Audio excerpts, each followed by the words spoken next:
আসসালামু আলাইকুম। জেনতারা নিউজ বাংলা অধিবেশন প্রবাহতে আপনাদের স্বাগত। আজ লন্ডন স্টুডিও থেকে আছি আমি মীর সাবির, আর ঢাকায় আমার সাথে রয়েছেন সুমাইয়া শিমু।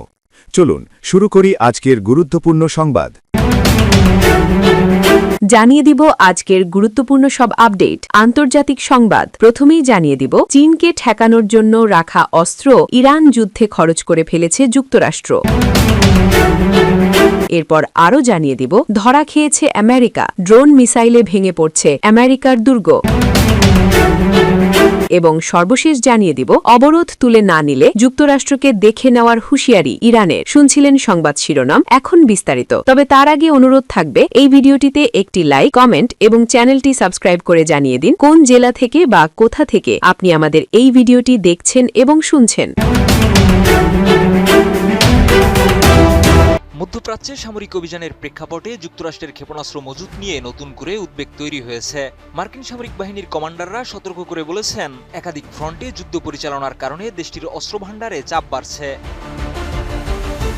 আন্তর্জাতিক সংবাদ মাধ্যম টেলিগ্রাফের এক প্রতিবেদনে বলা হয়েছে, এশিয়া ও প্রশান্ত মহাসাগরীয় অঞ্চল থেকে দূরপাল্লার নির্ভুল ক্ষেপণাস্ত্র সরিয়ে মধ্যপ্রাচ্যে নেওয়া হচ্ছে। এতে ওই অঞ্চলে যুক্তরাষ্ট্রের সামরিক প্রস্তুতি দুর্বল হয়ে পড়তে পারে বলে আশঙ্কা করা হচ্ছে।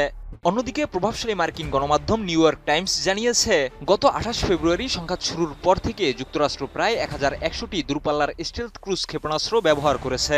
এসব অস্ত্র মূলত ভবিষ্যতে চীনের বিরুদ্ধে সম্ভাব্য সামরিক অভিযানের জন্য সংরক্ষিত ছিল। প্রতিরক্ষা সংশ্লিষ্ট সূত্রগুলো জানায়, কমে যাওয়া মজুদের মধ্যে রয়েছে টমাইক ক্রুজ ক্ষেপণাস্ত্র, প্যাট্রিয়ট প্রতিরক্ষা ব্যবস্থা এবং এটিএসিএমএস সহ বিভিন্ন উচ্চ ক্ষমতা সম্পন্ন অস্ত্র।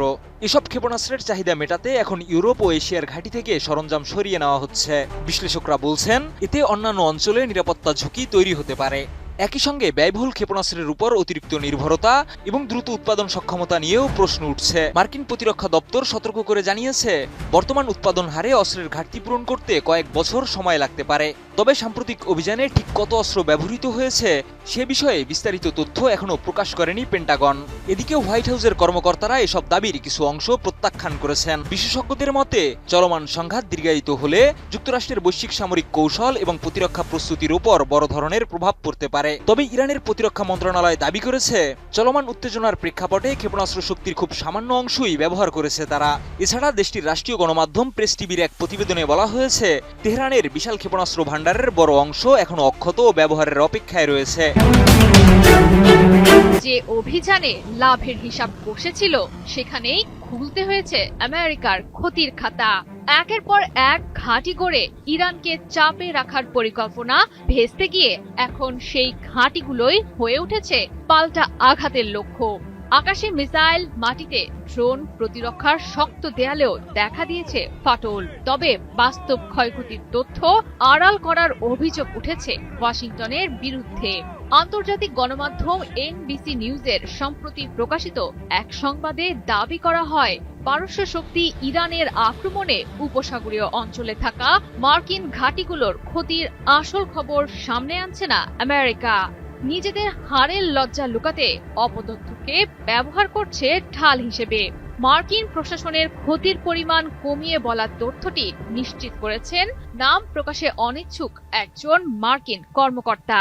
প্রশ্ন এখন, এটা কি কৌশলগত ব্যর্থতা নাকি আরো বড় সংঘাতের আগাম ইঙ্গিত? ওই প্রতিবেদন বলছে, গুরুত্বপূর্ণ অবকাঠামো ধ্বংস, একের পর এক বিমানের ক্ষতি এবং সামরিক কার্যক্রমে প্রতিবন্ধকতা সহ আমেরিকার ক্ষতির পরিমাণ ছুঁয়েছে প্রায় কয়েক বিলিয়ন ডলার। ধারণা করা হচ্ছে, আনুমানিক 2 থেকে 5 বিলিয়ন ডলার হতে পারে মোট ক্ষতির পরিমাণ, যার নেতিবাচক প্রভাব পড়তে পারে ইন্দো প্যাসিফিক অঞ্চলে চীনকে মোকাবিলা করা সহ আমেরিকার জন্য নতুন অস্ত্র ও প্রযুক্তি উন্নয়নের ক্ষেত্রেও। এদিকে মার্কিন কর্মকর্তাদের বরাতে বিভিন্ন সূত্র জানায়, মধ্যপ্রাচ্যে থাকা অন্তত 7টি মার্কিন সামরিক ঘাঁটিতে এখন পর্যন্ত আক্রমণ চালিয়েছে ইরান। এর মধ্যে সবচেয়ে আলোচিত হলো F-5 যুদ্ধবিমান ব্যবহার করে কুয়েতের ক্যাম্প বুয়েরিং ঘাঁটিতে বোমা বর্ষণের ঘটনা। শক্তিশালী প্যাট্রিয়ট মিসাইল সিস্টেম ব্যবহার করেও ইরানের হামলা থেকে নিজেদের ঘাঁটির সুরক্ষা দিতে পারেনি আমেরিকা।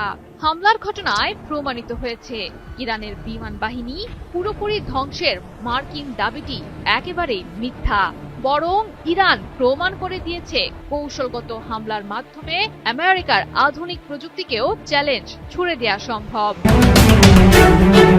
হরমুজ প্রণালীতে যুক্তরাষ্ট্রের নৌ অবরোধকে কেন্দ্র করে মধ্যপ্রাচ্যে নতুন করে চরম উত্তেজনা তৈরি হয়েছে।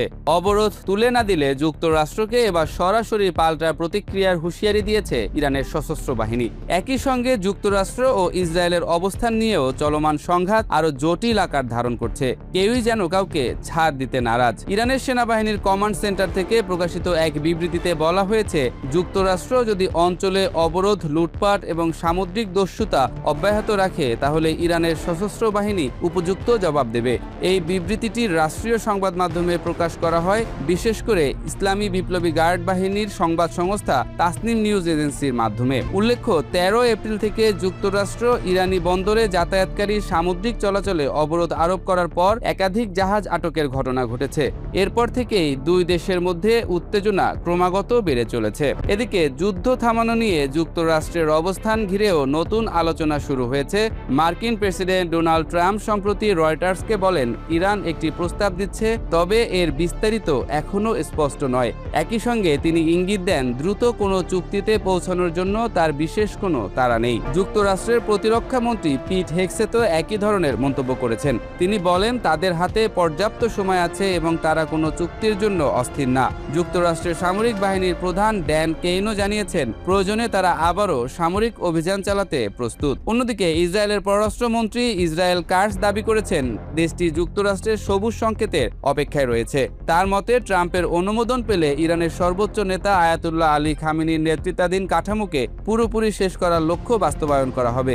এই ধরনের বক্তব্য পরিস্থিতিকে আরো উত্তপ্ত করে তুলেছে। ইরানের ভেতরেও এই অবরোধ ও সংকটের প্রভাব স্পষ্ট হয়ে উঠছে।